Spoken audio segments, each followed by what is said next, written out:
오늘 이 시간 우리에게 주시는 하나님의 말씀 보시겠습니다. 구약 성경 사무엘상 20장 17절 그리고 42절 두 절을 보도록 하겠습니다. 구약 성경 443쪽 17절과 444쪽 마지막 42절 두 절만 보시겠습니다. 찾으신 줄 알고 우리 같이 한 목소리로 17절 먼저 읽겠습니다. 시작. 다윗에 대한 요나단의 사랑이 그를 다시 맹세하게 하였으니 이는 자기 생명을 사랑함같이 그를 사랑함이었더라. 그리고 42절입니다. 요나단이 다윗에게 이르되 평안히 가라. 우리 두 사람이 여호와의 이름으로 맹세하여 이르기를 여호와께서 영원히 나와 너 사이에 계시고 내 자손과 네 자손 사이에 계시리라 하였느니라 하니 다윗은 일어나 떠나고 요나단은 성읍으로 돌아가니라. 아멘. 할렐루야. 오늘도 복된 성일의 주님의 전에 나와 예배하는 여러분들에게 하나님의 크신 은혜와 은총의 역사가 충만하기를 축복합니다. 좌우 옆 사람 앞뒤 사람 인사 나누겠습니다. 사랑합니다. 활짝 핀 봄꽃처럼 얼굴 활짝 펴고 그렇게 인사를 하셔야죠. 다시 한 번 더 진한 사랑으로 사랑합니다. 사랑합니다. 감사합니다. 네, 여러분, 저는 사랑하는 성도 여러분들이 모두가 복음의 은혜 안에서 풍요로운 삶을 살기를 바랍니다. 우리 삶이 조금 가난해도, 조금 병들어도, 조금 삶이 곤고해도 하나님이 주시는 풍요를 누려야 된다. 저는 그렇게 믿습니다. 하나님께서 우리에게 주시기를 원하는 복이 뭐냐면요, 예수 믿고 우리에게 영생의 복을 주셨는데 영생의 복을 받은 하나님의 백성들이 누려야 되는 것이 그 풍요로움입니다. 자, 성경 한 곳 볼까요? 요한복음 10장 10절 후반절에는 말씀인데요, 같이 한번 읽어봅시다. 내가 온 것은 양으로 생명을 얻게 하고 더 풍성히 얻게 하려는 것이라. 여러분, 하나님께서 우리에게 예수 그리스도를 주셔서 예수 그리스도를 통해서 주시는 가장 귀한 복은 뭐냐면 생명의 복입니다. 그러니까 우리가 영생하는 복을 얻게 되는 것이죠. 이 땅에 예수 믿지 않는 사람과 예수 믿는 우리가 똑같이 이 세상을 살아가지만 철저하게 달라지는 것이 뭐냐면 우리에게는 영생하는 은혜가 주어졌다. 생명이 주어졌다. 하나님이 주시는 생명이 주어졌다는 것입니다. 그런데 그 생명을 우리가 얻었으면은 그 생명을 얻은 자답게 더 풍성하게 살아가는 것이 중요한 것이에요. 그래서 여러분, 구약에서는요, 성도들을 하시드라 그렇게 부릅니다. 하시드라는 뜻이 무슨 뜻이냐면 하나님의 자비를 입은 사람, 그런 뜻이에요. 그러니까 자기 노력이 아니라 강권적인 하나님의 은혜가 그들에게 임함으로써 하나님의 백성된 사람을 가리켜서 하시드라 그렇게 부르는 것이죠. 그래서 구약의 개념으로 말하면 우리는 하시드, 하나님의 강권적인 은혜를 입고 영생의 복을 누린 사람이에요. 그리고 신약에서는요, 성도들을 아가페 토이 그렇게 합니다. 아가페 사랑을 받은 자, 그런 뜻이에요. 그러니까 성도의 삶이라는 것은 이 세상 어디에서도 발견할 수 없는 나 같은 죄인에게 부어주신 하나님의 그 큰 사랑을 누리며 이 땅에서 영생 얻은 자답게 풍성한 은혜를 누리며 살아가는 삶을 살아야 한다, 그런 이야기입니다. 그래서 우리 성도들은 잘 살아야 되고 풍요롭게 살아야 될 책임이 있습니다.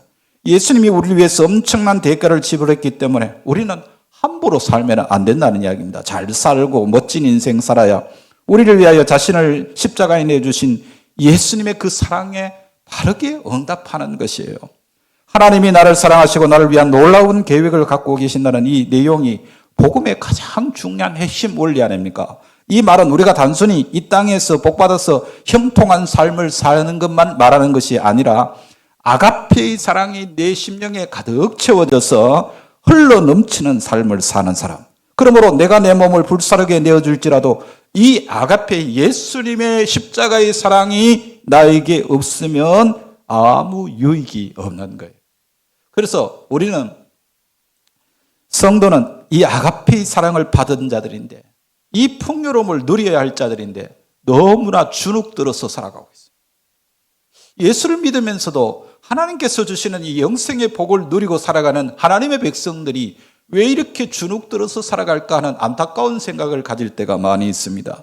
그래서 우리 아가페의 사랑을 받은 자는 이 땅에서 감당해야 될 책임과 의무가 있는 것입니다. 그래서 예수 그리스도 안에서 잘 사는 삶, 풍요로운 삶을 살기 위해서 우리가 기억해야 할 몇 가지 중요한 사실이 있습니다. 첫째는 뭐냐면 나에게 주시는 하나님의 약속이 무언가를 아는 것이 중요한 겁니다. 여러분께 예수를 믿고 하나님의 백성으로서 오늘 살아가는데 하나님께서 나에게 주신 그 약속이 뭔가 그걸 잘 아는 것이죠. 하나님은 성경 안에서 수많은 약속을 우리에게 허락하셨어요. 그러나 그 모든 하나님의 마지막 약속의 요약은 뭐냐면 그 아들입니다. 그 아들, 즉 예수에게 하나님의 약속이 다 들어있다는 것이죠. 아들이 우리를 향한 아버지의 약속입니다. 내가 너를 아들과 똑같이 대하기를 원한다. 그러니까 너는 내 아들이다 그 말입니다. 이것이 하나님의 사랑의 모습입니다. 예수님을 알고 예수님을 믿고 예수님을 붙드는 것이죠. 그래서 하나님이 주신 약속은 예수를 통해서 우리를 자녀 삼아 주시고 영생을 하셔서 내세뿐만 아니라 이 땅에서도 진정 하나님의 백성답게 살아가도록 하나님이 약속을 주셨습니다. 그 아들 안에서 우리는 이미 하나님의 자녀로 선택받았고 지금도 하나님은 그 아들 안에서 우리를 붙들고 계시는 것입니다. 이 아들처럼 살아갈 것을 원하는 것이 하나님의 뜻인 거예요. 그래서 우리가 예수님을 닮아간다는 말이 바로 그 말입니다. 나를 향한 하나님의 약속이 그 아들 예수 안에 있기 때문인 것이죠. 그리고 두 번째 우리는 이 풍요로운 삶을 사는 방법이 뭐냐면 나누고 섬기는 삶을 사는 것입니다. 그러니까 그저 받았으니 그저 주라고 말씀하는데요. 받은 게 없다면 줄 게 없겠죠. 그래서 우리는 먼저 하나님께로부터 임하는 은혜를 풍성하게 받아야 합니다. 하나님으로부터 풍성한 은혜를 체험하게 될 때 그 은혜를 누린 만큼 우리는 나눌 수가 있거든요. 그저 받았기 때문에 그저 주고 그저 사랑하고 그저 희생할 수가 있는 것입니다. 누가 이 세상에서 가장 부자인가? 저는 주는 사람이라고 믿습니다. 성경에서도 분명히 그렇게 말합니다.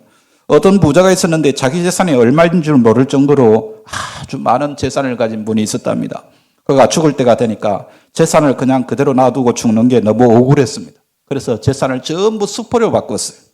그래서 그 수표를 자녀들 보는 앞에서 다 불태우고 그러더니 그거 내가 먹고 간다 그러면서 태운 죄를 물에 타서 우르륵 마시고 죽더라는 겁니다. 이 이야기를 누가 만들어낸 이야기인지 실제 있었는 이야기인지 모르겠습니다만 정말 불쌍한 사람 아닙니까? 일평생을 돈을 위해서 일생을 살았다는 이야기죠. 누가 부자였느냐? 주는 사람입니다. 여러분 주는 사람은 행복합니다. 희생하면서 나누고 섬기는 삶을 사는 자가 가장 부유한 사람이거든요. 가룟 유다는 예수님 앞에 향유를 옥합을 깨뜨린 여인을 보면서 그 여인의 헌신을 본 것이 아니라 그 향유 가격이 300데나리온이라는 그 향유 가격을 계산한 사람이었습니다. 그러니까 아름다운 헌신을 돈으로 계산하는 사람만큼 불쌍한 사람은 없는 것이죠. 그래서 우리는 돈을 초월한 삶을 살아야 됩니다. 돈의 마음을 빼앗길 이유가 없는 것이죠. 그래서 여러분 우리가 지난 부활절에도 말씀드렸습니다만 너희는 먼저 그의 나라와 그의 의를 생각하라는 것입니다. 그러니까 하나님을 찾고 하나님의 의를 찾고 거룩한 뜻을 찾게 되면은 나머지 문제는 하나님께서 책임져 주시는 것입니다. 이 믿음을 가지고 여러분들이 세상을 살라는 것이죠. 언젠가 호스피스로 봉사하는 분의 간증을 듣고 감동받은 적이 있습니다. 마지막 임종 환자들을 돌보면서 자기 인생이 이렇게 가치 있는 줄 몰랐다 하는 겁니다. 아니 그렇게 힘든 죽음을 앞둔 그 마지막을 살고 있는 그 환자들을 돌보면서 그렇게 힘들 텐데도 자기가 봉사하는 이 시간에 한 인간에게 그의 마지막을 정리해 줄 수 있는 소중한 결실이 나타나는 것을 보고 너무나도 보람되었다. 그런 이야기를 하시더라고요. 그러니까 그분은 참 부유한 삶을 산다는 생각이 들었습니다. 자기의 헌신을 통해서 마지막 그 생을 마무리하는 사람을 위해 자기의 삶을 드릴 수 있다는 것이 너무 보람되었다는 그런 이야기입니다. 그래서 우리가 이 땅에서 풍요로운 삶을 살기 위해서는 섬겨야 합니다. 섬김이 없는 사람은 안타까운 사람입니다. 베풀고 섬기고 희생할 줄 아는 삶이 가장 수준 높은 삶인 거예요. 그래서 섬기는 사람을 통해서 하나님의 나라가 이루어지는 것이죠. 마태복음 20장 28절에 뭐라고 그랬습니까? 인자가 온 것은 섬김을 받으려 함이 아니라 도리어 섬기려 하고 자기 목숨을 많은 사람의 대성물로 주려 함이니라고 말씀했습니다. 여러분, 누가 예수님을 닮아가는 사람입니까? 모두가 다 이해 득실 따져서 이익이 있으면 따라가고 이익이 없으면 거절하는 계산 속에 갇혀 있는 우리 인간들의 모습 속에서 정말 예수님을 따라가는 성도들만이 계산 없이 끝없는 사랑과 봉사와 섬김의 삶을 살 수가 있는 것입니다. 그래서 우리는 하나님의 그 아가페의 사랑을 받은 하나님의 백성들이기 때문에 그 사랑을 우리는 다른 사람에게 나누어 줄 수가 있는 것이죠. 그런 사람이 인생이 풍요한 삶입니다. 그리고 세 번째로는 다른 사람을 축복하는 삶을 살아가는 것입니다. 예, 다른 사람을 축복하고 평안을 비는 것이죠. 주님은 제자들을 전도 파송하시면서 누가복음 10장 5절에 보면은 어느 집에 들어가든지 먼저 말하되 이 집이 평안할지어다 하라 그랬습니다. 이 집이 평안할지어다. 그러니까 평안을 비는 삶, 다른 사람을 축복하는 삶, 이것이 예수님의 삶의 모습입니다. 오늘 우리 성도들도 어떤 형편에 있든지 남에게 축복하고 그리고 세워주고 격려하고 칭찬하는 이런 복된 말을 해야 되는 것이죠. 여러분, 형제간의 불안 가정이었지만 나 때문에 우리 가정이 다시 화목해 될 수 있다면 얼마나 귀한 일이겠습니까? 형제간에 분란이 일어나는 가정에 나 때문에 우리 형제들이 화목할 수 있다. 이게 복된 일인 것이죠. 그래서 나 한 사람이 있으므로 화평하게 된다면 나는 하나님의 아들인 것입니다. 여러분, 예수님께서 산상수훈을 말씀하시면서 마태복음 5장에 뭐라고 말씀하셨어요? 화평케 하는 자는 복이 있나니 저희가 하나님의 아들이라 일컬음 받을 것이라고 말씀했습니다. 여러분, 예수님은 화평하게 하려고 오신 분입니다. 깨어진 관계를 회복시키려고 오셨다, 그런 얘기죠.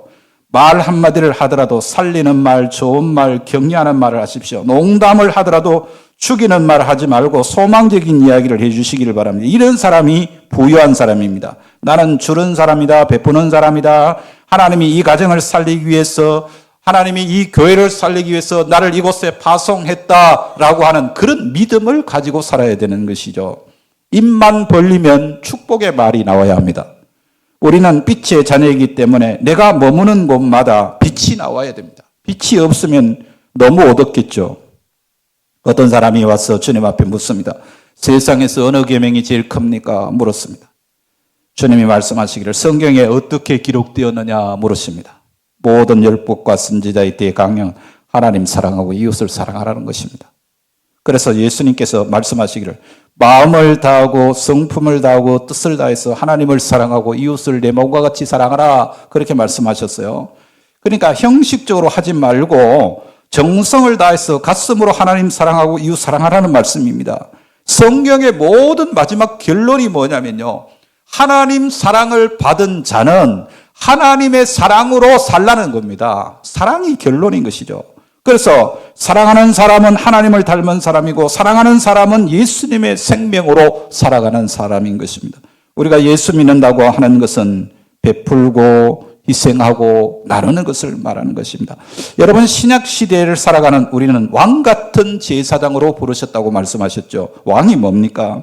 자기의 통치권과 권력과 자기의 행사할 수 있는 능력을 가지고 베푸는 자가 왕입니다. 도와주고 섬겨주고 세워주고 잘 살 수 있도록 해주는 사람, 나 혼자 잘 살기 위해서 남을 죽이는 사람은 그 사람은 왕이 아닙니다. 가진 것으로 섬기는 사람, 재산도 쓰고 건강도 드리고 지혜도 동원해서 섬기는 사람이 진짜 왕인 것이죠. 여러분, 제사장은 또 누굽니까? 제사장도 자기의 직분을 가지고 남을 섬기는 사람이 제사장인 것이죠. 봉사하는 사람, 희생하는 사람입니다. 나는 누구입니까? 주님은 나를 왕 같은 제사장으로 부르셨다고 하셨습니다. 여러분, 우리가 이 세상을 살아가면서 돈이 없다고 가난한 게 아니에요. 심령이 비패한 사람이 가난한 사람인 것입니다. 하나님을 모시고 사는 사람은 가난해도 베풀며 살 수 있습니다. 늘 감사하는 생활을 할 수 있습니다. 그러나 하나님이 없는 사람은 아무리 채워져도 그걸 베풀 수가 없는 거예요. 꽁꽁 끌어안고 있다가 그렇게 가는 것입니다. 돈이 없어서 인간이 불행한 것이 아니고 하나님이 없는 사람이 불행한 것입니다. 그래서 하나님이 우리의 보화가 되신다. 하나님이 나의 재산이다. 나는 왕같은 제사장이다. 아침마다 10번씩 20번씩 외치기를 바랍니다. 한번 따라합시다. 나는 왕같은 제사장이다. 아멘. 그렇게 외치며 살아야 됩니다. 주님, 오늘 또 한 날을 시작하게 됐는데 내가 누구를 섬길까요? 오늘 또 주님, 내 작은 물질을 가지고 누구를 섬길까요? 누구의 마음을 따뜻하게 하면 누구를 격리할까요? 이 왕권을 가진 사람은 아침부터 이 생각에 젖어 사는 것입니다. 내가 오늘 어디에 가서 누구를 도와줄 것인가? 내가 가진 것이 무엇이고 내가 줄 것이 무엇인가를 생각하고 베풀려고 하는 사람, 이 사람이 왕같은 제사장이에요. 예. 하나님은 아들을 주셨고 또 우리에게 성령을 보내주셨다 그럽니다. 성령이 이 땅에 오신 목적이 뭐냐면 교통하기 위함입니다. 여러분, 교통이라는 말이 뭡니까? 나눈다는 말입니다. 교통. 서로 나누는 것을 말하는 것이죠. 성령에 관해서 제일 많이 기록된 책이 사도행전이죠. 그래서 사도행전을 다른 말로 성령행전이라 그렇게 이름을 붙였는데요. 그래서 사도행전은 교통의 책이요 나눔의 책입니다. 사도행전 28장 전체가 다 나눔의 역사입니다. 먼저 예수 그리스도의 생명을 누린 사람들이 물질과 말씀과 더 나아가서 목숨을 바쳐서 여러 가지 수단과 방법을 다 동원해서 보유하신 그리스도를 나누고 사랑을 나누고 생명을 나누는 놀라운 역사가 사도행전의 역사인 것이죠. 자, 오늘 본문으로 돌아오겠습니다. 오늘 이스라엘 사람들이 우리가 앞서 봤던 대로 사울은 천천히요 다윗은 만만이라고 노래를 불렀습니다. 그러니까 사울은 깎아내리고 다윗은 엄청 높이는 것이죠. 그랬을 때에 사울의 마음에 얼마나 큰 질투가 일어난지 모릅니다. 야, 저놈이 만만이고 나는 천천밖에 안 된다고? 전쟁에 나가면 나는 1000명을 죽이면 다윗은 10,000명을 죽였다는 이야기인데 이런 회개망측한 그런 반란이 어딨나 이런 생각을 하게 된 것이죠. 사실 진짜 시기하고 질투해야 되는 사람은 사실 사울이 아니고 사울의 아들인 요나단입니다. 왜냐하면 다윗이 인기를 얻고 다윗이 올라가게 되면 자기가 아버지의 뒤를 이어받아야 할 왕권을 다윗에게 빼앗길 가능성이 많기 때문에 사실은 사울이 분노하기보다는 요나단이 분노하는 것이 맞는 이야기입니다. 그런데 오히려 여러분 오늘 본문 20장 전체를 읽어보시면요. 다윗과 요나단의 사랑이 얼마나 끔찍한 사랑인지 몰라요. 야, 이런 사랑을 할 수 있을까 할 정도로 정말 귀한 그런 사랑을 나누는 모습을 보게 되는 것이죠. 그러니까 이 다윗을 도와준 요나단은 멀리 보면 다윗을 통해서 예수 그리스도께서 이 땅에 오신 하나님의 경륜의 쓰임을 받게 된 것을 우리는 성경을 통해서 알게 되는 것이죠. 내가 지금 이 한 사람, 힘들어하고 어려운 가운데 있는 한 사람을 섬기는 것은 개인 대 개인으로 섬기는 것이 아니라 그 안에 하나님의 놀라운 경륜이 숨어 있다는 것을 말하는 것이죠. 그래서 다윗과 요나단의 우정과 사랑의 특징을 살펴보면요. 우리가 인생을 살아가는 비결, 정말 인생을 풍요롭게 사는 방법이 뭘까를 우리가 배울 수가 있는 것이죠. 그래서 오늘 다윗과 요나단의 우정과 사랑의 특징을 보면서 어떻게 우리도 좀 인생을 풍요롭게 살까를 여러분 다시 한 번 더 되새기는 시간이 되기를 바랍니다. 먼저는 혈연을 초월한 사랑을 하고 있습니다. 옛날 신앙생활했던 사람들은 예수 잘 믿으려면 가족을 버려야 된다는 생각을 한 사람들이 많았어요. 그래서 아비나 어미를 나보다 더 사랑하는 자는 내게 합당치 아니하고 아들이나 딸을 나보다 더 사랑하는 자도 내게 합당치 않다. 이 성경 말씀을 잘못 해석해가지고 가족을 버려야 예수 잘 믿는 것으로 해석을 했습니다. 그래서 옛날에는요, 예수 잘 믿는 집에 목사 가정이나 장로님들 가정에 아이들이 삐뚤어졌어요. 왜냐하면 부모님은 어쨌든 아이들보다는 하나님께 온전히 집중하려고 하고 그 신앙생활에 집중을 하다 보니까 가족에게 소홀히 했다. 그런 이야기죠. 예. 그래서 그 아이들이 많이 삐뚤어진 자녀들을 많이 볼 수 있었습니다. 그런데 요즘은 가족을 돌보는 것이 복음이다. 그래서 가족을 얼마나 강조하는지 모릅니다. 그래서 가정목회라고 하는 말도 있죠. 그러다 보니까 요새 교인들은 전부 다 자기 식구들만 챙기는 배단이 생겼어요. 다른 사람은 안중에도 없고 그저 내 자식, 내 가족만 챙기는 겁니다. 혈연만 챙기는 이런 동물적인 사랑은 사실 짐승도 자기 새끼는 잘 챙길 줄 아는 것이죠. 동물적인 사랑이죠. 여러분, 가족을 버리는 것도 잘못된 것이지만 가족만 챙기는 것도 그것은 제한적인 사랑입니다. 그래서 우리가 신앙생활하면서 정말 가족을 떠나 더 이타적인 다른 사람을 위한 희생과 섬김과 봉사가 있어야 이것이 성숙한 신앙의 사람이라는 것을 우리가 알 수가 있는 것이죠. 자, 우리가 오늘 본문 사무엘상 20장을 보고 있습니다만 앞서 18장 3절 4절 한번 같이 읽어보겠습니다. 시작. 요나단은 다윗을 자기 생명같이 사랑하여 더불어 언약을 맺었으며 요나단이 자기가 입었던 겉옷을 벗어 다윗에게 주었고 자기의 군복과 칼과 활과 띠도 그리하였더라. 여러분, 자기 목숨보다 더 다윗을 사랑한 요나단의 모습 보셔요. 어떤 의미에서는 정적이라고 할 수도 있잖아요. 그런 다윗을 자기 목숨보다 더 소중하게 여긴 이 요나단의 지극한 사랑입니다. 이런 사랑이 우리에게 있을 때 우리의 삶이 풍요로워지는 것이죠. 그리고 두 번째로는 이해관계를 초월해서 사랑해야 됩니다. 내가 이 사람과 교제하면서 유익을 먼저 계산하는 것은 잘못된 것이죠. 오히려 주려고 하는 관계, 주기 위해서 그 사람을 만나야 됐습니다. 주었으면 또 받을 수도 있죠. 주었으면 받을 수 있고 받았으면 또 줄 수도 있는 것입니다. 어떤 사람은 둘셋만 지내서 다른 사람에게 불편함을 갖게 해서 공동체 내에 끼리끼리 어울리는 파당을 만드는 잘못된 그런 만남도 우리 교회 안에서 많이 볼 수 있죠. 덕스러운 관계를 맺어야 됩니다. 나의 이기적인 야망을 위해서 교제하는 것이 아니라 참으로 여러 사람을 유익하게 하고 세워줄 수 있는 이런 사랑의 관계가 우리에게 필요한 것이라 그런 이야기입니다.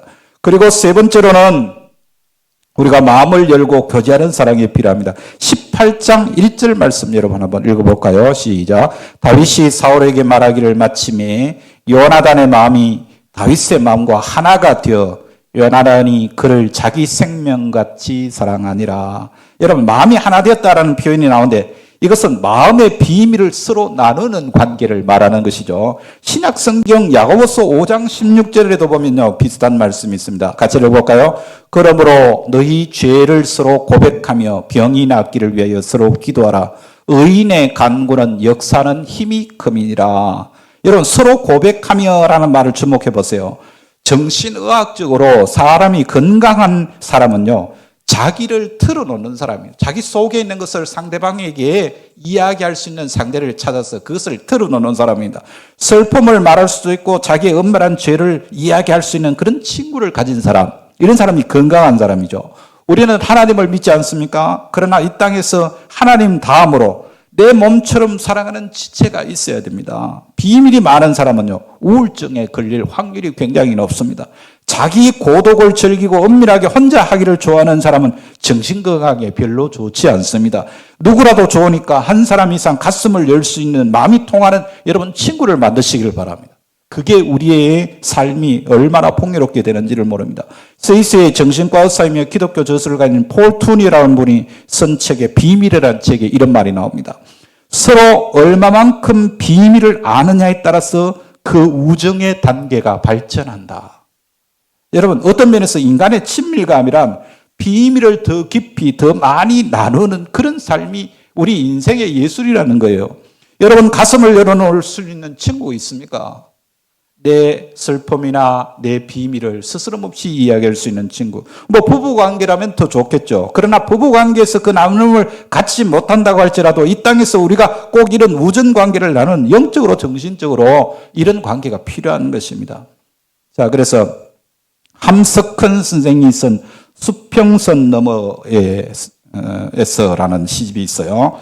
거기 보면 가슴 찡하게 하는 시가 하나 나오는데 여러분들도 아마 많이 들어보셨을 거예요. 제목이 그 사람을 그대는 가졌는가라는 시입니다. 그 중에 이런 소절이 있죠. 온 세상 다 나를 버려 마음이 외로울 때도 너뿐이야 하고 믿어주는 그 사람을 그대는 가졌는가.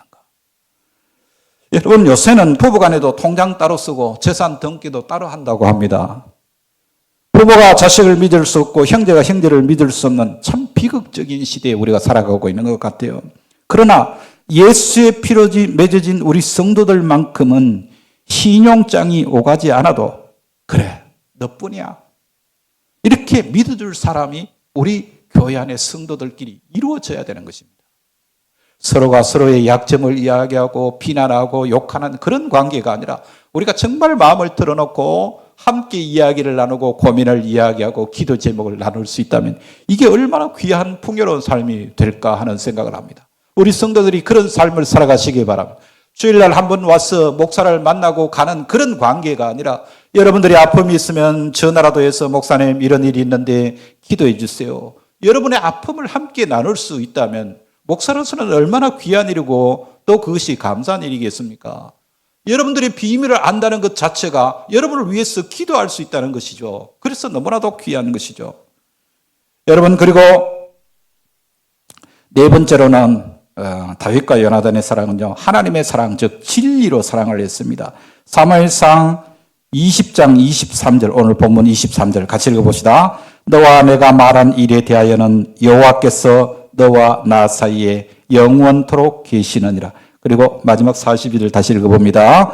요나단이 다윗에게 이르되 평안히 가라. 우리 두 사람이 여호와의 이름으로 맹세하여 이르기를 여호와께서 영원히 나와 너 사이에 계시고 네 자손과 네 자손이 사이에 계시리라 하였느니라 하니 다윗은 일어나 떠나고 요나단은 성읍으로 들어가니라.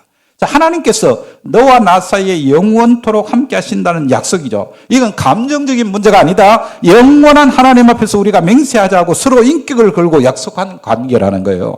그러니까 나중에 이제 사울 왕과 요나단이 죽은 후에 다윗이 왕이 되었을 때에 다윗이 요나단과의 그 우정 관계를 그리워한 나머지 혹시 사울의 후손 가운데 살아있는 사람이 있냐 찾았습니다. 신하들이 보고하기를 요나단의 아들 중에 머비보셋이라고 하는 아들이 하나 살아있습니다. 그런데 이 아들이 다리를 저는 절뚝발입니다. 그렇게 보고를 합니다. 그런데 다윗이 나중에 이 머비보셋을 데려다가 자기 아들처럼 여기며 궁중에 살게 하는 것이죠. 나중에 이 머비보셋이 방자갱하고 왕을 속이고 엉뚱한 짓을 할 때도 다윗은 자기의 사랑하는 친구 요나단을 대하듯이 그와 함께 언약을 맺었던 것처럼 머비보셋을 자기 친구 대하듯이 그렇게 대했다는 것입니다. 예. 무너지지 않는 시인의 관계를 이루었다는 것이죠. 하나님 앞에서 이런 시인을 가진 사랑이 우리의 삶을 풍요하게 만들어주는 거예요. 예. 마지막으로 다윗과 요나단의 사랑은요, 헤어질 때가 되어도 변치 않는 사랑을 한 사람입니다. 예. 잘 지내다가도 헤어질 때 되면 말로 상대를 짓밟는다든지 해서 비참하게 끝나는 사람들이 너무 많아요. 예. 20장 42절에 보시는 대로 이들은 헤어질 때 멋지게 헤어지지 않습니까? 이후에 이제 사무엘상 마지막 장에서 이제 사울과 요나단이 죽는데 사무엘하 넘어가서 1장 26절에 보시면 이런 말씀이 있습니다. 한번 읽어보겠습니다. 내 형 요나단이여 내가 그들을 애통하면 그대는 내게 심히 아름다움이라 그대가 나를 사랑함이 기이하여 여인의 사랑보다 더하였도다. 어떤 사람은 이 구절을 오해해가지고 다윗과 요나단이 동성연애를 했다 그런 말을 표현하기도 하는데요. 이것은 그런 차원의 사랑이 아닙니다. 욕망을 위한 사랑이 아니라 정말 영혼을 불태우는 아름다운 사랑을 나눴다는 말이죠. 그러니까 요나단과 다윗의 관계는 우리가 어떻게 사는 것이 잘 사는 것이고 우리 인생이 풍요롭게 사는 것인가를 우리에게 말씀하고 있는 것입니다. 좋은 본보기가 되는 것이죠. 그래서 하나님은 우리가 이 땅에 살면서 이런 아름다운 사랑의 관계를 갖기를 원하십니다. 아브라함이 하나님 앞에 충성을 바쳤을 때 야고보서 2장 23절의 말씀에 보니까 뭐라 그랬냐면 하나님이 아브라함을 친구로 여겼다 그랬어요. 이에 성경에 이른 바 아브라함이 하나님을 믿으니 이것을 의로 여기셨다는 말씀이 이루어졌고 그는 하나님의 벗이라 칭함을 받았나니 그랬습니다.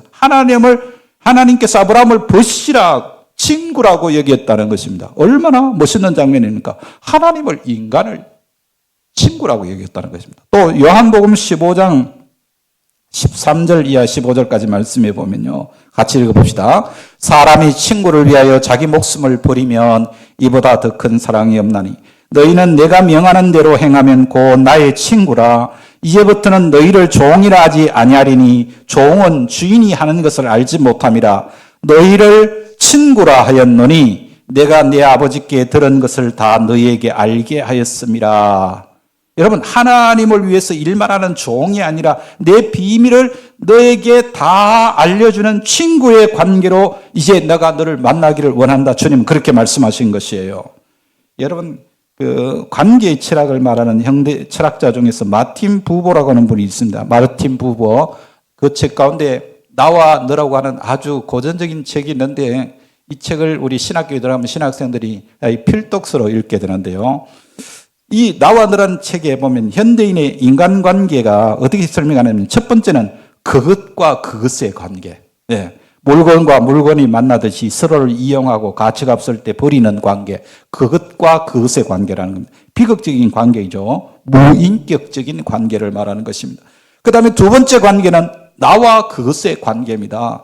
그 사람이 나를 어떻게 대하는지 간에 내 쪽에서 희생하고 봉사하고 섬겨주는 인격적으로 대하는 관계가 나와 그것의 관계입니다. 그러니까 하나님과 우리의 인간관계가 이럴 때가 많아요. 하나님은 우리를 인격적으로 존귀하게 여겨주시는데 인간은 하나님을 이용하는 것입니다.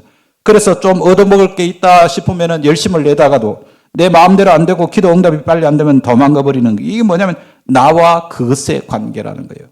그러나 성경이 말하는 가장 이상적인 관계는 뭐냐면 나와 너의 관계라는 거예요. 그러니까 인격 대 인격의 관계라는 거죠. 서로 존중하고 사랑하고 자신을 희생할 수 있는 이런 관계. 이것은 오직 복음으로 십자가의 영원한 하나님의 사랑을 받은 자여야만이 이 삶을 우리가 살아갈 수가 있는 것입니다. 복음을 이해하는 사람들은 부부 관계도 나와 너의 관계로 만나게 되고 부모와 자녀의 관계도 그렇게 만나게 되고 하나님과 인간의 관계도 마찬가지인 것입니다.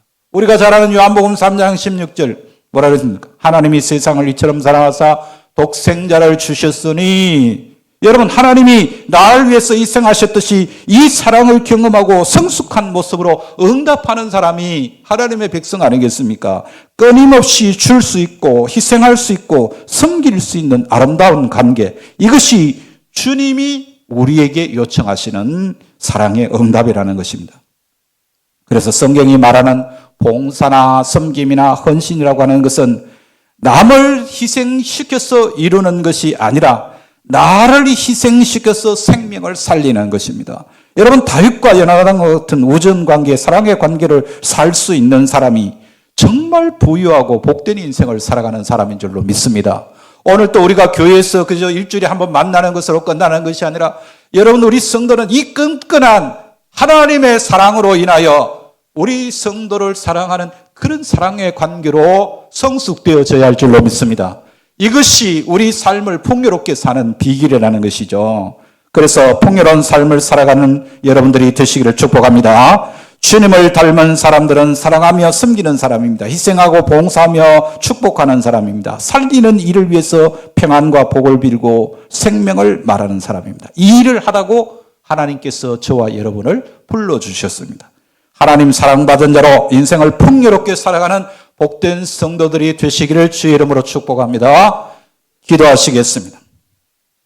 우리를 위해서 아낌없이 희생하신 사랑의 주님, 주님의 섬김과 희생으로 생명을 받은 저희가 십자가의 복음 그 은혜 안에서 잘 살아가기를 원합니다. 풍요로운 삶을 살기 원합니다.